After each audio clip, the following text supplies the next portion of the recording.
Have you ever had those days where you just don't feel anything? You wake up and the whole world feels grey. Nothing feels vibrant anymore. Getting out of bed feels heavy, brushing your teeth feels heavy, even replying to messages feel exhausting.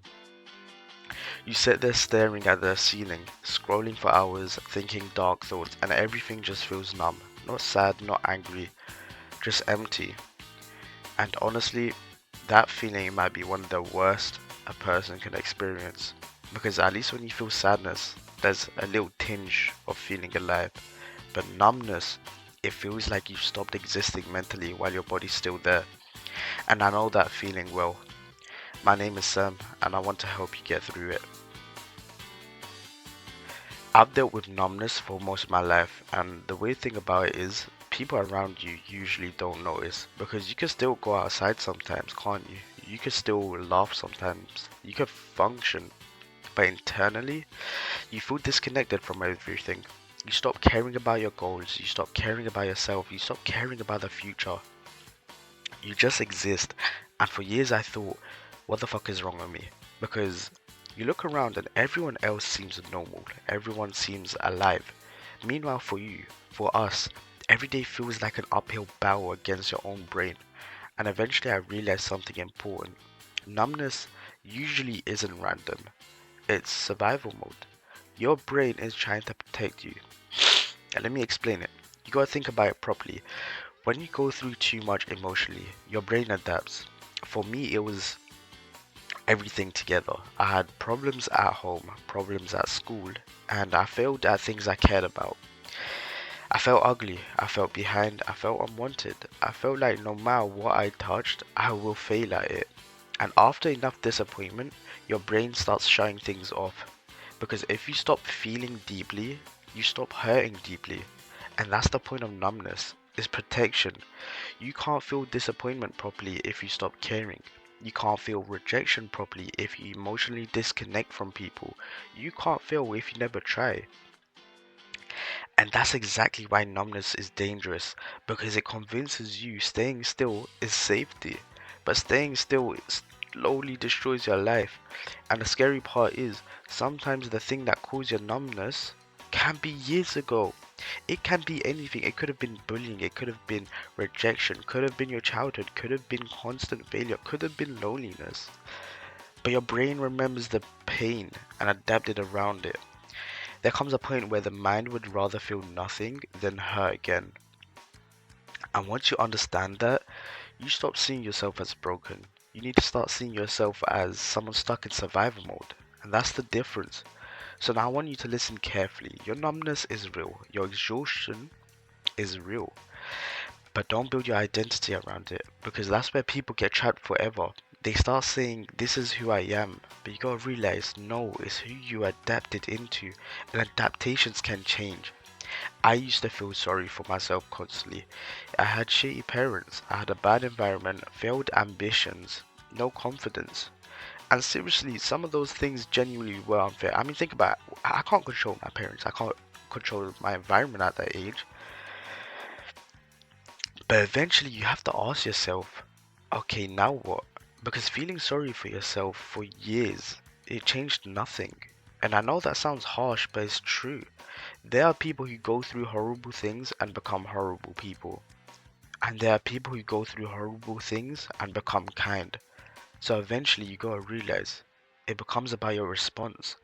Your life is 10% what happens to you and 90% how you respond to it.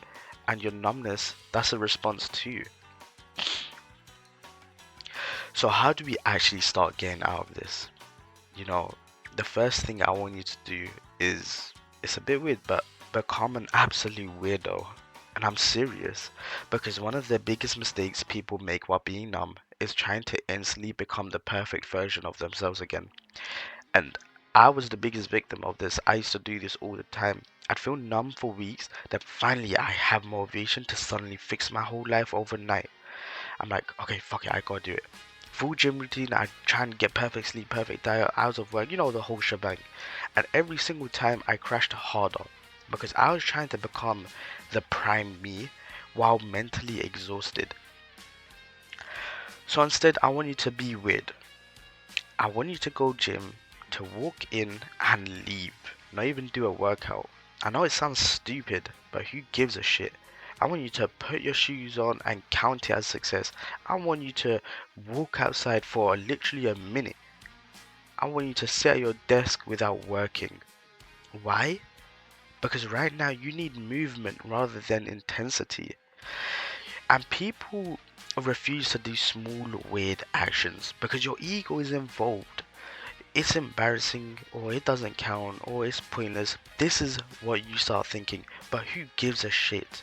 3 generations from now, everyone alive will be gone. There will be dust and dirt in this floating rock, and you're deciding to care about what they will say? Stop letting embarrassment stop you from healing.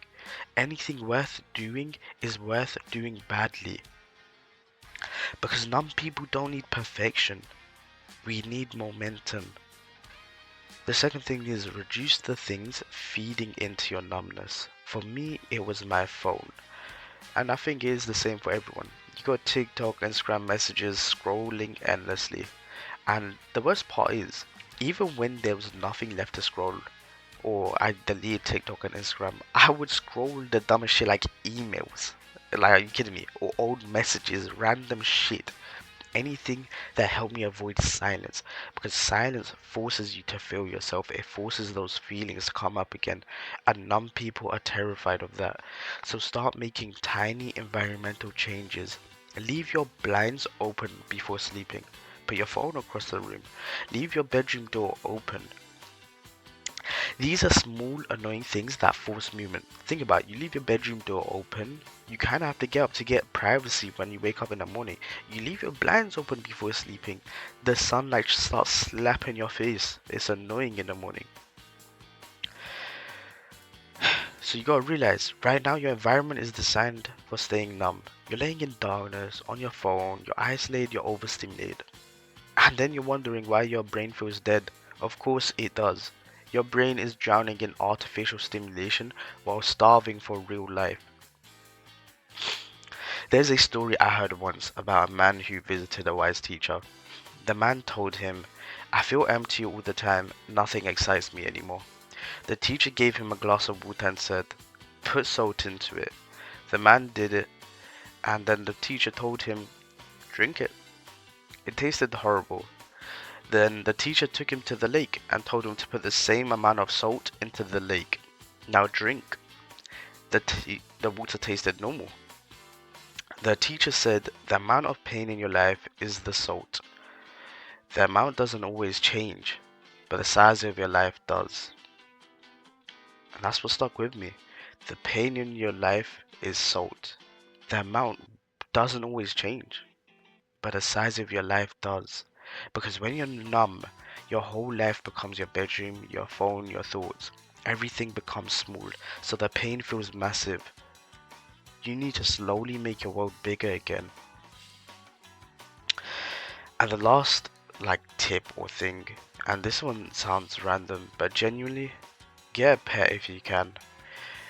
My cat genuinely saved my life multiple times. There were days where sleep was the only thing I would look forward to. I'd want the day to end as fast as possible, but no matter how numb I felt, I had to still feed her. I had to still feed my cat. I still had to let her out. I still had to take care of her. And weirdly, that responsibility kept me connected to life. Even when I didn't care about myself, I cared about my cat. I had no one but my cat. And sometimes that's enough to keep you going. Not forever, but enough for one more day. And honestly, that's how healing starts. Not with some massive transformation, just one more day, then another, then another.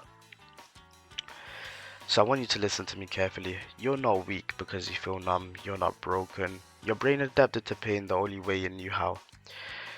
But survival mode is not where you're meant to stay forever. You deserve to feel alive again, and you will. But stop waiting for some magical feeling to save you. I want you to start small. Go be weird, move a little, open the blinds, walk outside, put your shoes on, sit with yourself. Tiny actions repeated daily. That's how you're gonna slowly come back to life. And one day you'll realize the world does have color. Not because life became perfect, but because you stopped hiding from it.